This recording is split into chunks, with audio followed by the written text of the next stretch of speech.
Call the Village of Johnsburg, August 7th, 2018, regular meeting of President Board of Trustees to order at 7:02. On the roll, Trustee McAvoy. Present. Trustee Curry. Here. Trustee Hagan. Here. Trustee Frost. Here. Trustee Clemson. Here. Could we stand for the pledge, please?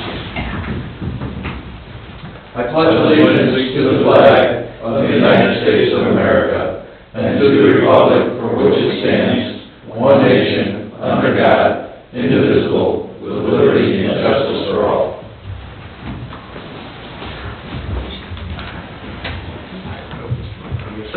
Mr. Eichhorn, Mr. Keel? Nope. Anything? Don't you mention it. Okay. All right. Now you're in trouble. Somebody saw the paper last week where the school district had to pay $198,000 in penalties for embellishing pensions before they retire. That's just insane. And I know Kyle is friends with Mr. Johnson. He's trying to explain why they save money by doing this. In your conversations with the school boards, can you tell them you're nuts? $198,000 in penalties for embellishing pensions that they shouldn't have been doing to begin with. They're penalized by the pension board, apparently. They're doing it. Okay. We will have a conversation with them, but Kidding. we're not the school board. I know that, but it's just... Right. We understand. Understand your concern, and I'm sure a lot of people share it. Thank you. No, thank you. Anything else? Anything that we can help you out with? We like it when you bash the school. Yeah. No, we don't. Yeah, how about the maple leaf disease? Can you help with something on that? The what? The maple leaf Disease? Is that the little black things on the Yes, maple leaf? tar disease. No cure. There is no cure? Yep. You just answered your own question. Yeah.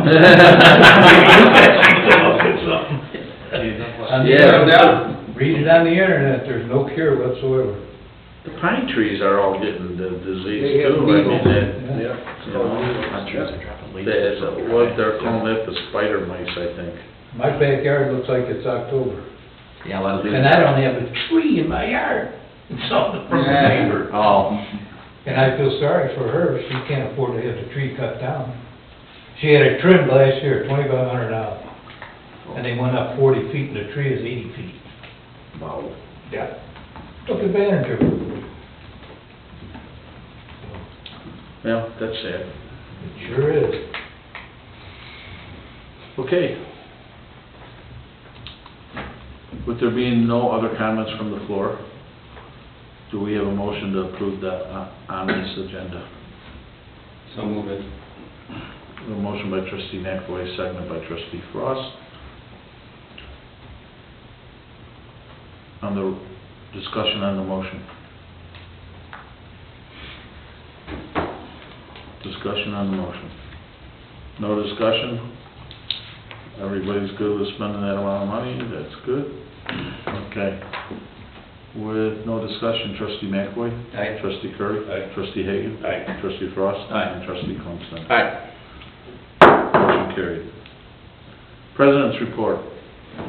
We're going to start out with the McHenry Rotary message board sign.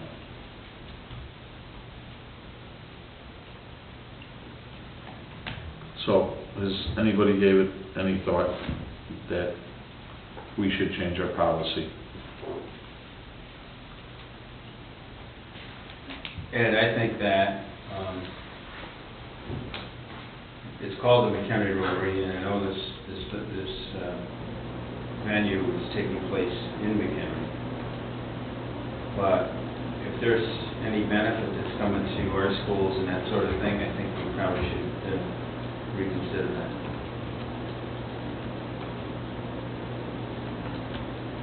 I feel the same way as Kevin. You know, if there's proof, or if they can show us that they've donated money back to the community. I mean, that the McHenry Moose is in Johnsburg, the McHenry Junior Warriors play in Johnsburg. What's that relevant to? Well, just the name You know, we keep saying, you know, it is the McHenry Rotary, but they've got that breakfast McHenry Rotary that meets here at Stuckey's. Sunrise. It's the Sunrise Rotary, but it's out of McHenry. I just think that if some of that money's coming back to our community, I don't have a problem with it. I think the topic should be maybe that, since the Sunrise Rotary or the organization, because what I want to do is not have to go through it every time. Because basically, I've been just saying yes or no, and the yes or no has been because the parameters were that the organization, it's a Johnsburg Community Events, and the organization either had to be a Johnsburg organization or be holding a function in Johnsburg, okay? Now, I think I'm more willing to flex on that a little bit if the organization or part of the organization meets in Johnsburg, there's a benefit to our businesses. I have, my concern is, you know, with the bridge being closed and our businesses have been through a lot the last couple of years with all the construction and improvements that we do, or did, I should say. That to drive people out of town for any events when there's no benefit to the community would be a disservice to the people that support our town. So, you know, I think that, and I want to bring it to a close once and for all, and say, this is allowed and that isn't allowed, just like we had a rule before. This is what was allowed, that wasn't allowed. We all agree if it wasn't for Phil, we probably wouldn't even be talking about it, because he has done a lot for the community, and he has done some different things. Not that that should matter, we should still try to treat everybody equally, because we represent everybody. But, so, what if we did it with the verbiage in there, that if that organization meets in Johnsburg, like their Sunrise Rotary does, there's a benefit to a Johnsburg business, you know, or has an event in Johnsburg, so it's a Johnsburg event, we would let them use the community building. I think Or if, whatever the event they're having, if there's a benefit back to Johnsburg, I mean, we should honor it. Financial. So what do we put that benefit at? They give us a buck and we should be using it? I think they should have to prove that they somehow have a direct benefit on Johnsburg. And I think that in this case they can. And in some cases they wouldn't be able to, or they'd have to come and make their case. I think it has to be somehow relate back to a direct benefit to the village, whether it be supporting business, whether it be donations. So the question is, how much is the donation? Right. I don't think we can really put That'd be a dollar amount on it, but I think Do we say a percentage of your event? I mean, do you say a percentage of your event is contributed to a, you know, to our community in some way? Could it be, I mean, I don't know how you police that. How are you going to audit that? Yeah, You well, can't. how are you gonna audit anyway? You're not going to be able to. I mean, somebody walks in and says, we support your community, how are you gonna But say? how, I think it's up to them to prove that to us, which I think is what Phil did by coming here. Right? Because you're right, I mean, if he didn't come here, I would be adamantly opposed to it. You know, when we first talked about it, it was easy to say no. It was the McHenry Rotary wants to do a McHenry event on our side. I was very quick to say no. But, you know, with his letter and him coming here and discussing it and talking about the hats for the Explorers, you know, and the school district and the stuff they do with them and all that. obviously changed my mind a little bit. I think those are particular instances that we can point to say that they are benefiting someone. So I think it's up to the group to come to us and prove that they have done something, you know, not necessarily of any particular value, but just something. So would we keep the verbiage in there that it would have to be a Johnsburg organization or an event that's being held in Johnsburg, right? And that, or the organization meets in Johnsburg, so there's a benefit to a Johnsburg business, and maybe with, has demonstrated history of substantial and direct benefits to Johnsburg. Yeah. And I think regular, you know, let's say, meets regularly in Johnsburg, you know. For that organization. Regular, right, so it's not some one time, we went to Sunnyside and had a beer, so we're good. Nothing wrong with that, but. The Tom Curry 5013C.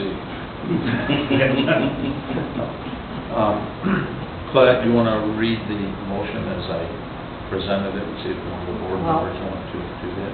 Ultimately, it has to be an organization that is either a local organization or the event is taking place locally, or the organization meets regularly and shows demonstrates a history of substantial and ongoing support of a local Johnsburg organization or business. Direct benefits, I think. As Michael is giving me legal language for the counter. Do we need to say something in there about, you know, if they're not a local organization, or if they don't fit that criteria, they need to come here to sell it to us, or? Well, I really think it should be more of an administrative thing, where in black and white, they call up and yes, and then it goes to another level, then they can come and request it to the board.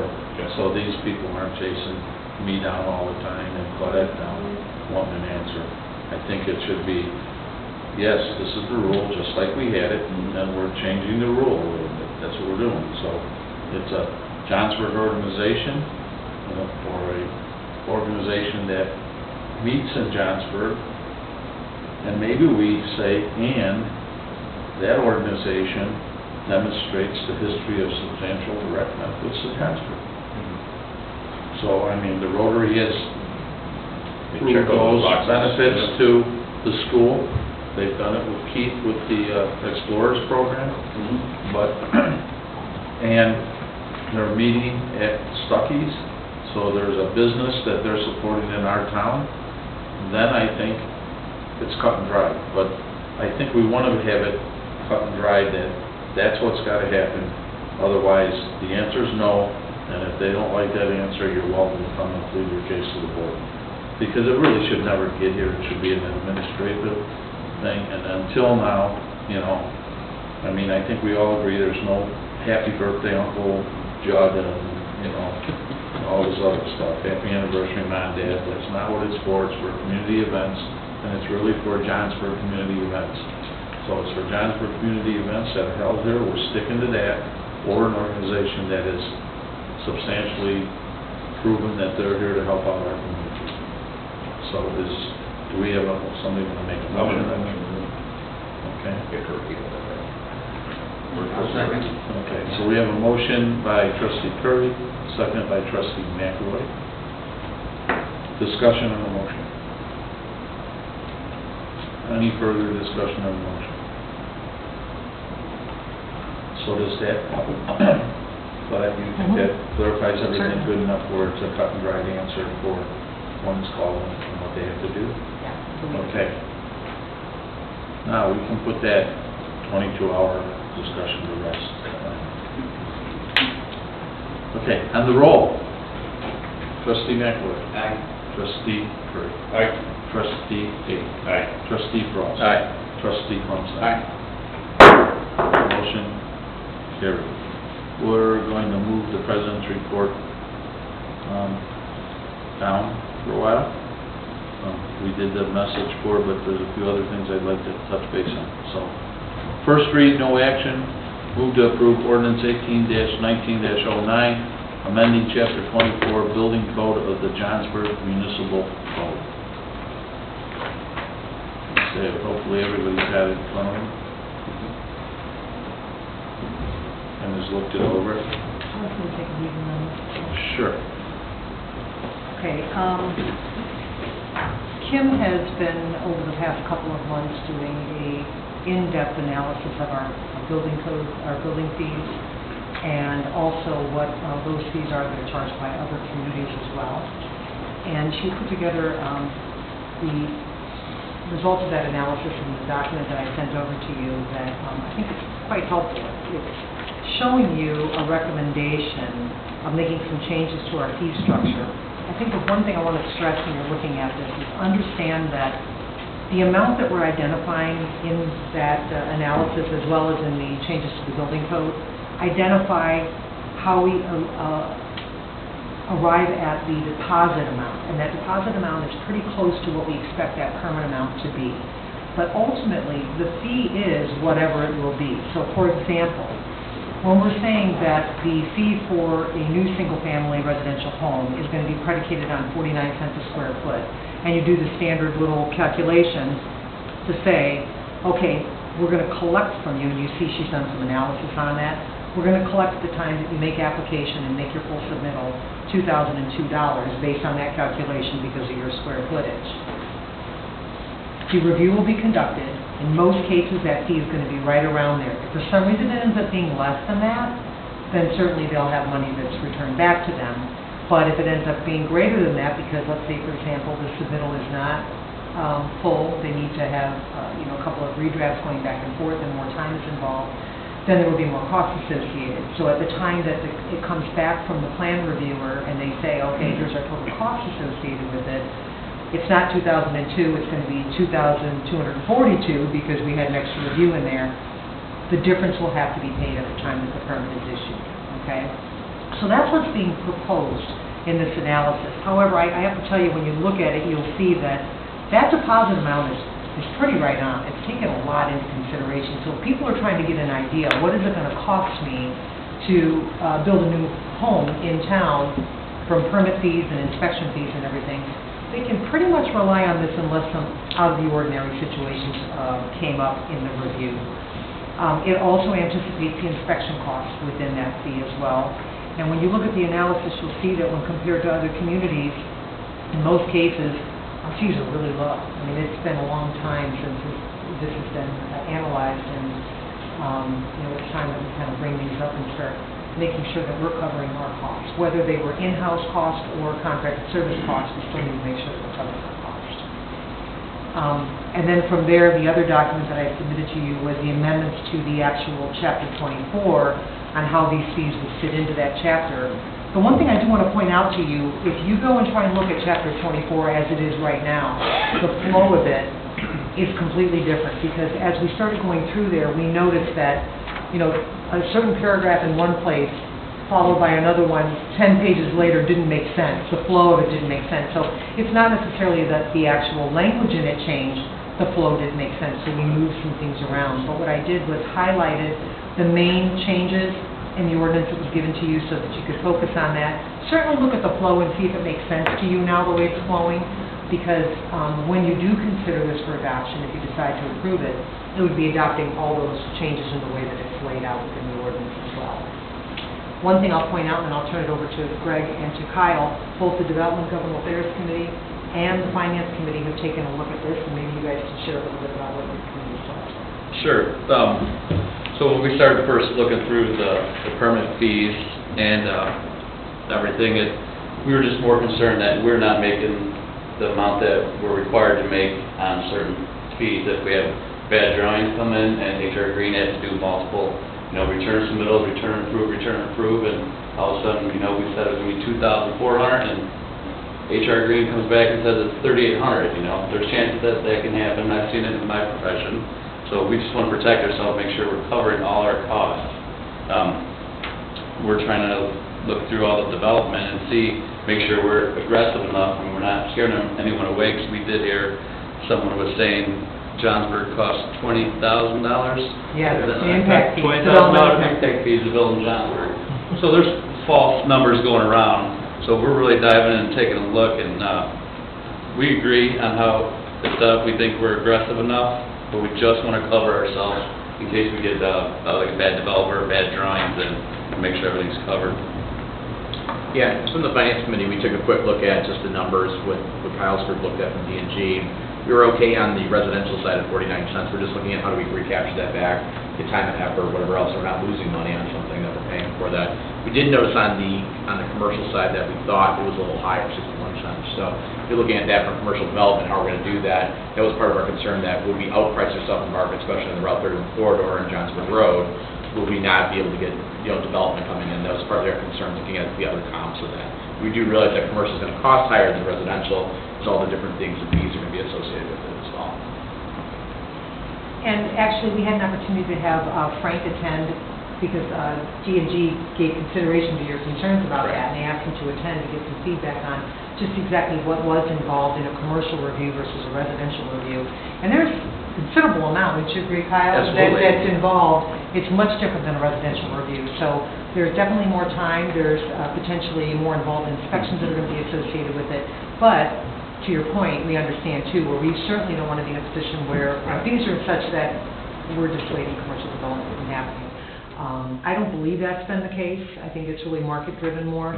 But what we'd really like you to do, first off, if you have any questions that we can address more immediately tonight, we're here to do that. But then also, we'd like to have, now that you kind of get a little bit of the background, take some time to really review this, take a look at it. We think this is a really important issue. Kim did an incredible job on this. I can't tell you how many hours she spent on, analyzing this with both HR Green and cost and neighboring communities and everything. She would be able to be available if you have some more specific questions about something that she may have encountered in pulling all that data together. And certainly we could see if Frank could be here too, if you'd like him here to talk about that at the next meeting as well. As long as, Greg, and you said that very well, as long as we're not chasing people around, scaring them away. I mean, there's always things that can be negotiated. Right. If it's a good deal for the community and brings in some income. So, but I think you're right, we don't want to scare anybody away, that's for sure, because if you're hired, right away they think you're hired. And that's been the case with this $20,000 rumor that's been going around, when it's actually 10, So I think we have to aggressively look at that too, with a letter to realtors and different people.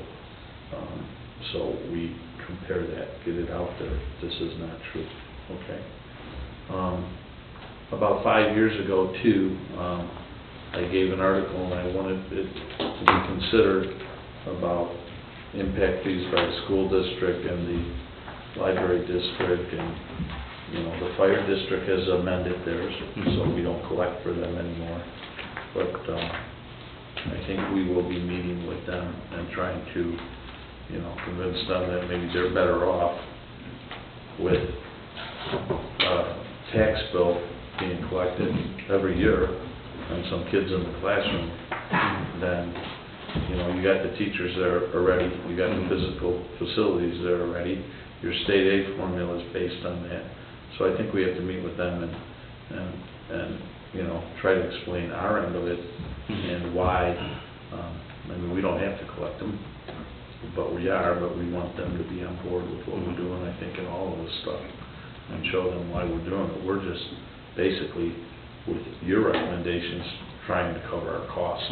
That's what we're doing. We're not, and keep it competitive, so we attract the people that want to go to another community, and we're willing to work with them. So, anything you want to add to that about it, or Kyle, or Greg, or any discussion?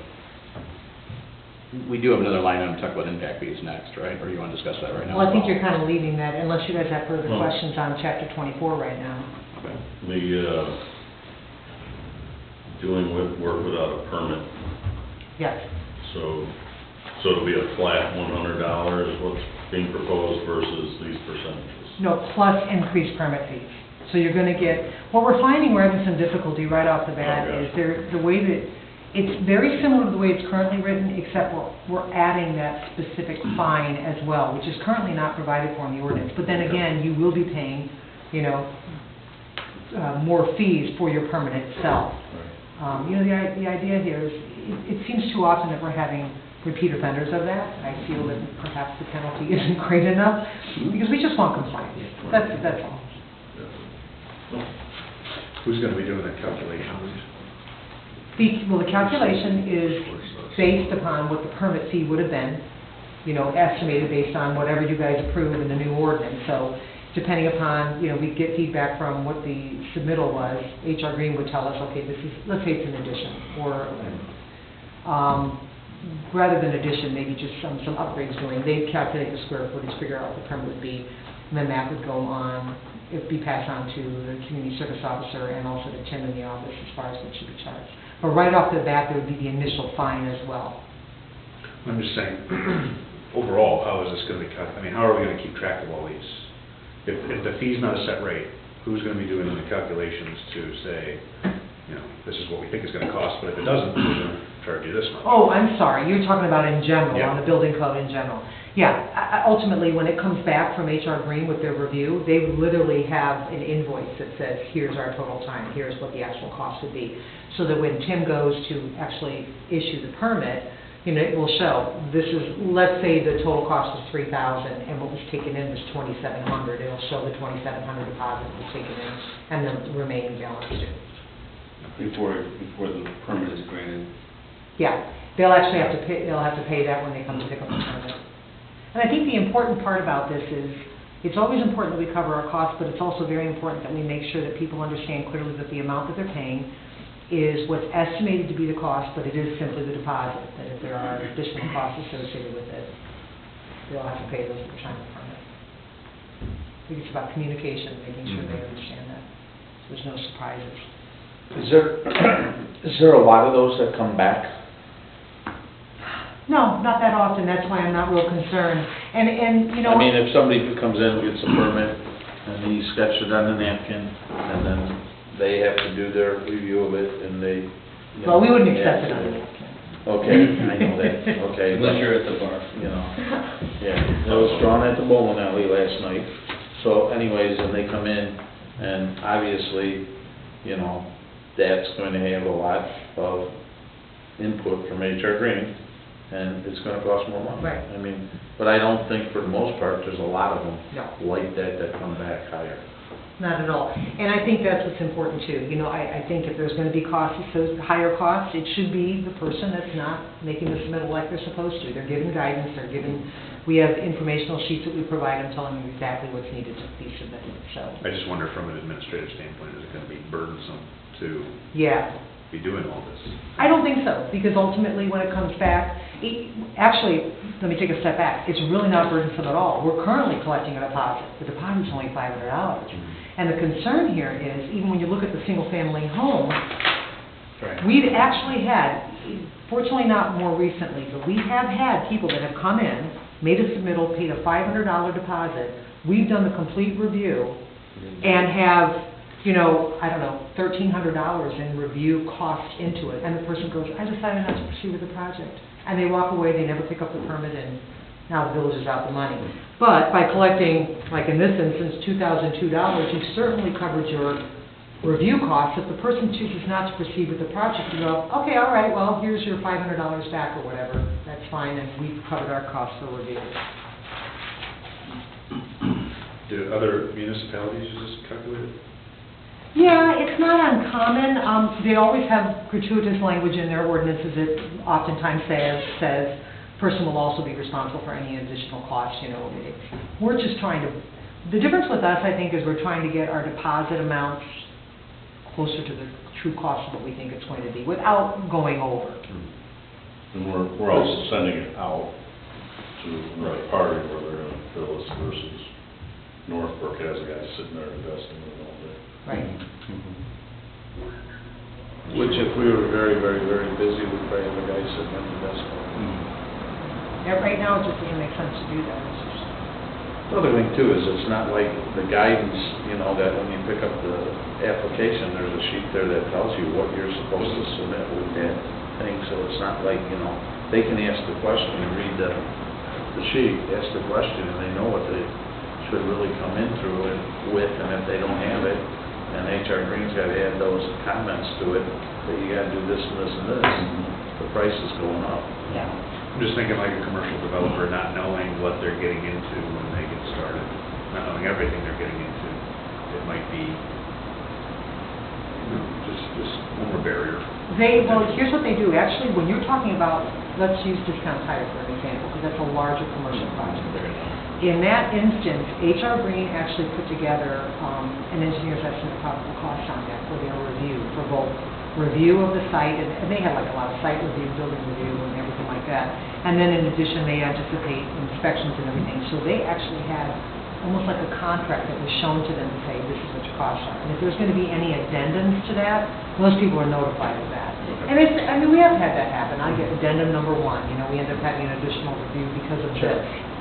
It gets sent over to them. So, again, making sure that people don't have any surprises, I think is going to be Yeah, and that's why I say, if important. other municipalities aren't doing that, then, again, that's an incentive to go elsewhere. Yeah. But Yeah, I'm not sure how larger projects like that, how they're doing it. I've got to believe they're putting together some type of I estimate would on what certainly their hope, fees yeah, are. and I'm sure they're asking for it. That's what Yeah. They're asking for it. Well, I think that's something we ought to Just find out. verify and find out so we all know what we're doing. And Kim may already have an answer for you on that because she's the one that made those contacts, so I'll see what we can find out. There's nothing worse when somebody says, those shoes were good. So, think about that, and then we'll be going over, it might take a couple reviews, I think, before we're sold on it, with information. Okay. Any other things that you would like to have Claudette check on for that topic? No? And if you think of something at 2 o'clock in the morning, wait till 8 to call her.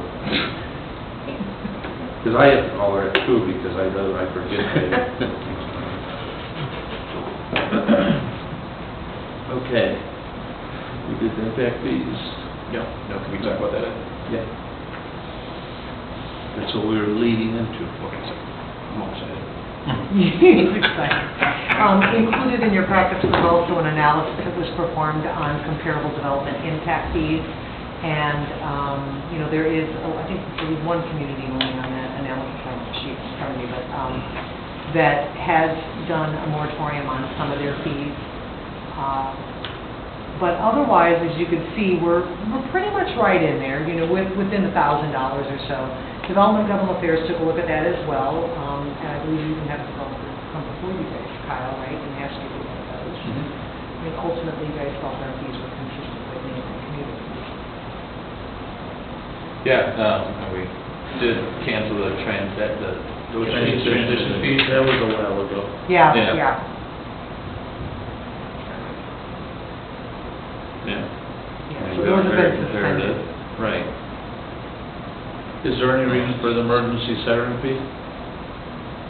Well, the goal there was to recoup what we spent. Yeah, but we're done putting them in. I guess that ain't enough to worry about sometimes.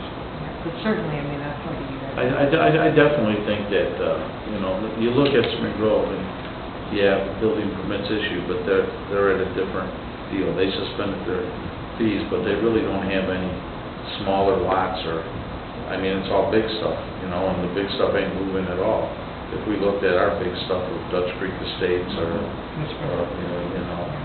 with Spring Ridge, it's not moving. Nobody wants the bigger homes, so they're not going. But I think, the idea is how to get something moving here that, affordable housing range, and not that we want to be low on that, but I think that the school has to be taught to the library. I can't see the library getting really, really big because I think we'll probably all see the day where books are gone and they'll be full of computers, because everybody uses a computer to do everything, okay? And you look at the school, where they got bricks and mortar, and it's all brand new, and they got room in the classrooms, they'd probably be a lot better off with a $7,000 tax bill coming into them every year on a new home than sitting there with a transition fee or an impact fee. And if that's what it takes to get something moving, I think we have to have that conversation with them and you know, and see, you know, because if the impact fees are definitely not the factor that people aren't building here, they're losing all the way around, I think. And Greg, from a realtor, what would you think? Yeah, I mean, Other than realtors and all. No, I mean, you know, I do have clients who are developers, full disclosure, but I have other developers been calling me on this with different questions for Johnsburg, but other communities too, and researching it. So, done some recent research. You know, I got some stuff tonight, so I haven't been able to bring this up earlier to Kyle and Bud had to look at to review. But, you know, back in December, Harvard reduced their impact fees. A big chunk. It was in the Northwest Herald, so I have the section here talking about that. Poplar Grove. So with some of the communities you guys listed on here to the south, they don't have as much land to develop. So we're really competing against Spring Grove, the Richmonds, the Harvards. Anything close to the Wisconsin border is going to be problematic because people are going over the border for tax reasons. So we have to be really aware of that going up front. You know, now McHenry, Woodstock are a little bigger, but McHenry has now won a development. D.R. Horton's going to be back, and they're building at Oaks of Irish Prairie. So there's other developments that are happening that we're seeing our only really community right now is Running Brook Farms. Eventually, KLM, I think they're almost done with all their permits in there, and they're going to be out. And then Jamie Brand has a small little development that he's building out those zero lot lines. But that's our really only development we're seeing, because Whispering Ridge is all single-family lots. Community I have, Remington Grove, is not building except for a full-time honor house. So we're only seeing very little development coming forward. So I did some more research. Poplar Grove repealed all their impact fees recently too, so that was done in April of this year. So we saw that. And you know why? Because they're that close to the border? Yeah, close to the border.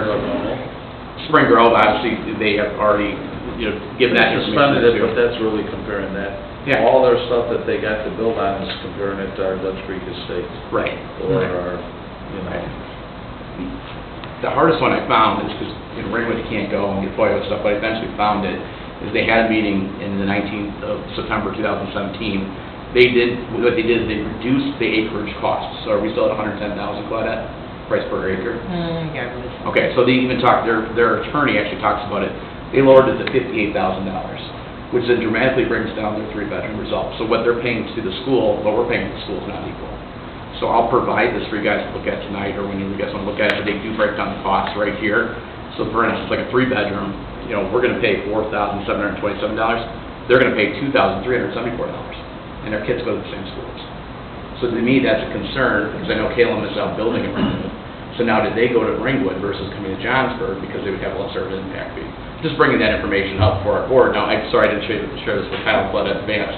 I just got this a few hours ago to look at this information. So this is pertinent information that's now public knowledge. So they did reduce their fees, but they lowered their acreage cost. And so maybe something we need to look at too from D&G, because obviously I don't think an acre would sell for $110,000 in my professional opinion right now, because the acreage is not worth that. So if you go back, maybe our fees are correct in how we set, but that proration of It's how... no different than undeveloped farmland was worth, you know.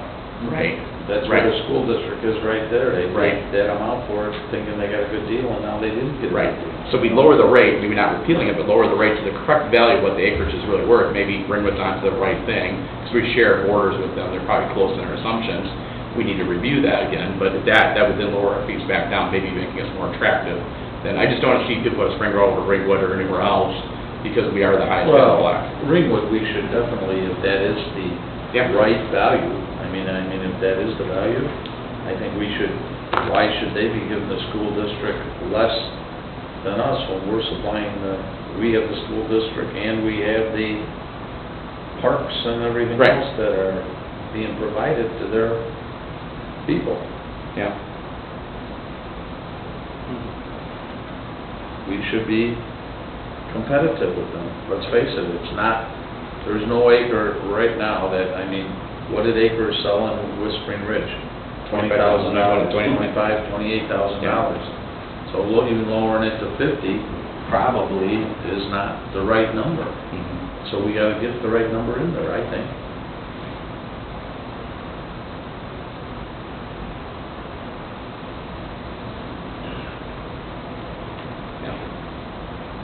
I'll provide my data to Bud and Kyle to look at, so. Again, I apologize for not sharing it sooner to the results, but No, you. I saw it came on the agenda. You don't have to apologize. I gave you that article 5 years ago. You read it. It also comes down to, too, for us to think about, is like, Ed, what you're saying, I agree, are you losing commercial? Because they're cutting rooftops, are they not gonna do 31? Now you have Amazon affecting other things, affecting some retail space, but we don't have the rooftops, so it's a chicken before the egg, so if you don't have the development, You need you're the not gonna. demographics to make the commercial work. You got it, so it comes hand in hand, like a school district, I think I looked at, it was about 16 months of payback period on a $300,000 house, so it would make sense for them to even give up their fees, because in 16 months they're capturing back versus, a lot of developers got their land marked at zero right now for property taxes, so they're for nothing. Well, to me, So- that's the reason they're doing it, I'm sure, and we gotta, meet with them, and we will. Sure. And, but if you're losing, if you got the mortar and the brick there, and you got the teacher in the classroom, and you're getting state aid on the kid formula, and you got room in those classrooms, it's crazy, the worry about the impact fee when $7,000 a year probably on any new house is gonna go to the school district. Right. They're gonna be money ahead right away. So, we can suspend them, but, I think we ought to have that discussion with the school board and make sure that, they agree. Yeah. Kyle probably already knows the answer. Nice work, Greg. Any other discussion on? I had a question. Josh, I know you're thinking. Yes, trustee Curry. So the park cash donations and the park capital improvement donation, Yeah. so we collected that on 19 permits last year, am I understanding that right? Well, not the cash, because that's Running Brook Farms. So there That's was land, because Running Brook Farms donated land. You collected Okay. cash contributions, capital improvements. Because basically all those homes mostly came out of Running Brook. Because of the PUD. It was a PUD versus, Yeah. No, just because they donated land. Okay. It has nothing to do with it. it was a land donation It was versus land cash. donation. Okay. Okay. And that should probably be suspended too.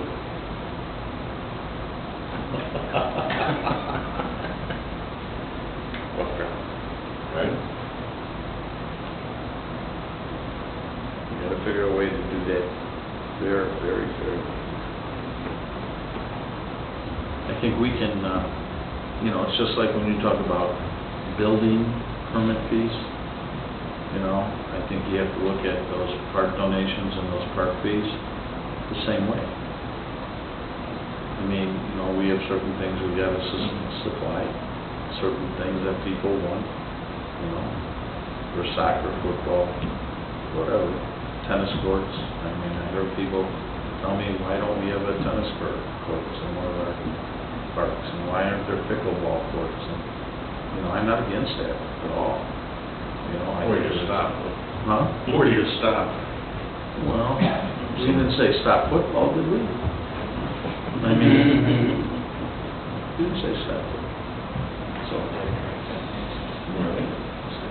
we've been more than nice to the football guy. He's a good guy. Okay, I know that.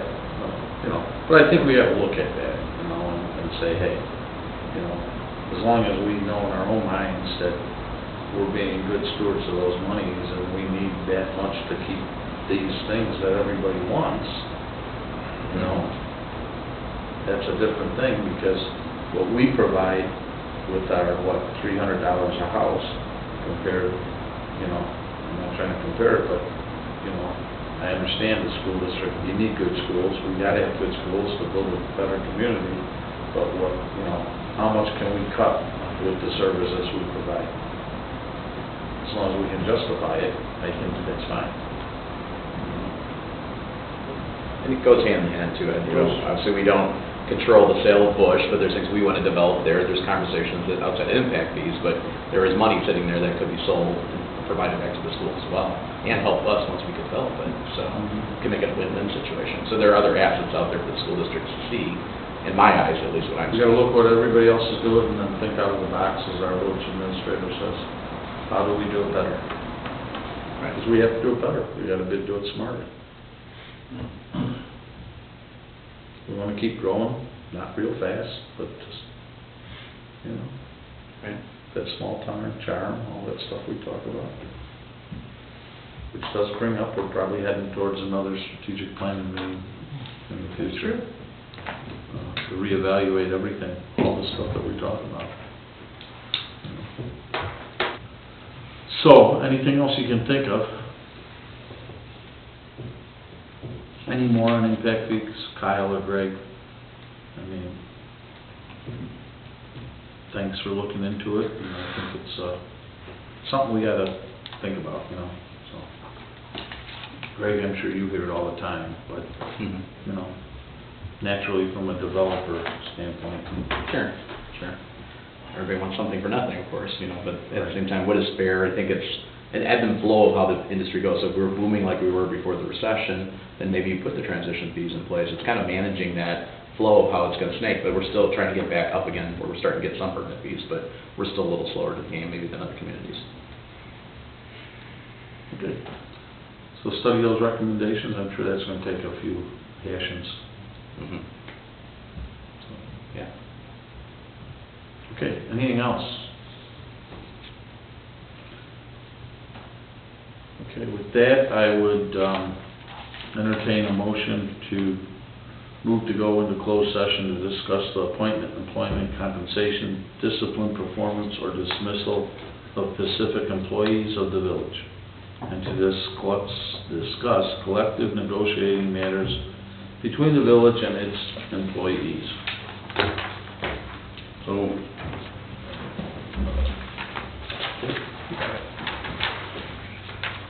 motion by trustee Curry, seconded by trustee Frost. On the roll, trustee Clemstein. Aye. Trustee Frost. Aye. Trustee Hague. Aye. Trustee Curry. Aye. Trustee McAvoy.